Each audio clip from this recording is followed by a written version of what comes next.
ಒಂದೂರಲ್ಲಿ 25 ವರ್ಷದ ಒಬ್ಬನ ಹುಡುಗ ಇದ್ದ, ಮಹಾನ್ ದೈವಭಕ್ತ. ಎಲ್ಲರೂ ಅವನನ್ನ ಸಂಸ್ಕಾರಿ ಅಂತ ಹೇಳಿ ಕರಿತಿದ್ರು.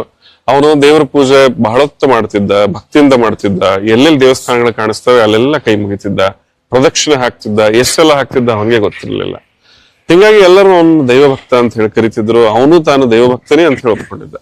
ಆದ್ರೆ ಒಬ್ರು ವಿಚಾರವಂತರು ಅವನ ಜೊತೆ ಕೂತ್ಕೊಂಡು, ನೀನ್ ಯಾಕಿಷ್ಟು ದೇವರ ಮೇಲೆ ಭಕ್ತಿ ಇಟ್ಕೊಂಡಿದೀಯ, ಯಾಕಿಷ್ಟು ಪೂಜೆ ಪುನಸ್ಕಾರ ಮಾಡ್ತೀಯ ಅಂತ ಹೇಳಿ ಕೇಳಿದ್ರು. ಆಗ ಅವನು ಸಂಕೋಚದಿಂದ ಒಂದು ಮಾತು ಹೇಳ್ದ, ಇಲ್ಲ, ನಾನು ದೇವರ ಫೋಟೋ ನೋಡಿದಾಗ ನಾನು ನಮಸ್ಕಾರ ಮಾಡದಿದ್ರೆ, ಪ್ರಾರ್ಥನೆ ಮಾಡದಿದ್ರೆ ನನಗೆ ಅಥವಾ ನನ್ನವ್ರಿಗೆ ಏನೋ ಕೆಡಕಾಗಬಹುದು ಅಂತ ಹೇಳಿ ನನಗೆ ಭಯ ಶುರುವಾಗತ್ತೆ. ಆ ಭಯ ಸಲುವಾಗಿ ನಾನು ಪದೇ ಪದೇ ಕೈ ಮುಗಿಯೋದು, ಪದೇ ಪದೇ ಪ್ರಾರ್ಥನೆ ಮಾಡೋದು ಮಾಡ್ತೀನಿ. ಹೀಗೆ ಮಾಡೋದ್ರಿಂದ ನನಗೆ ಸಮಾಧಾನ ಆಗುತ್ತೆ.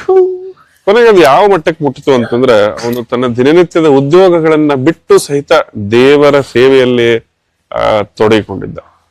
ಗೆಳೆಯರೆ, ನಾನು ಡಾಕ್ಟರ್ ಶಿವಾನಂದ್ ಹಿರೇಮಠ್, ಮನೋವೈದ್ಯ, ಹುಬ್ಳಿಯಲ್ಲಿ ಪ್ರಾಕ್ಟೀಸ್ ಮಾಡ್ತಾ ಇರೋದು. ಈ ಒಂದು ಏನು 25 ವರ್ಷದ ಯುವಕನ ಬಗ್ಗೆ ನಾನು ಈಗ ಹೇಳಿದೆ, ಈ ಕಾಯಿಲೆಗೆ ನಾವು OCD ಅಥವಾ ಗೀಳು ರೋಗ ಅಂತ ಹೇಳ್ತೀವಿ. ದೇವರನ್ನ ನೋಡಿದ ತಕ್ಷಣ ಅವನು ನಮಸ್ಕಾರ ಮಾಡದಿದ್ದರೆ ತನಗೆ ಅಥವಾ ತನ್ನವರಿಗೆ ಏನೋ ಕೆಡುಕಾಗಬಹುದು ಅನ್ನೋದಕ್ಕೆ ಒಬ್ಸೆಷನ್ ಅಂತ ಹೇಳಿ ಕರಿತೀವಿ. ಆ ಕೆಡಕಿಂದ ಆಗುವಂತ ಹೆದರಿಕೆ ಏನು ಆಗಬಹುದು ಅಂತ ಹೇಳಿ ಅವನ ಮನಸ್ಸಲ್ಲಿರುತ್ತೆ.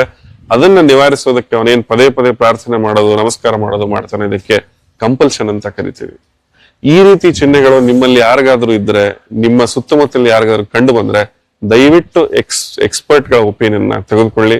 ಇದು ಟ್ರೀಟ್ ಮಾಡುವಂತಹ ಕಾಯಿಲೆ. ಧನ್ಯವಾದಗಳು.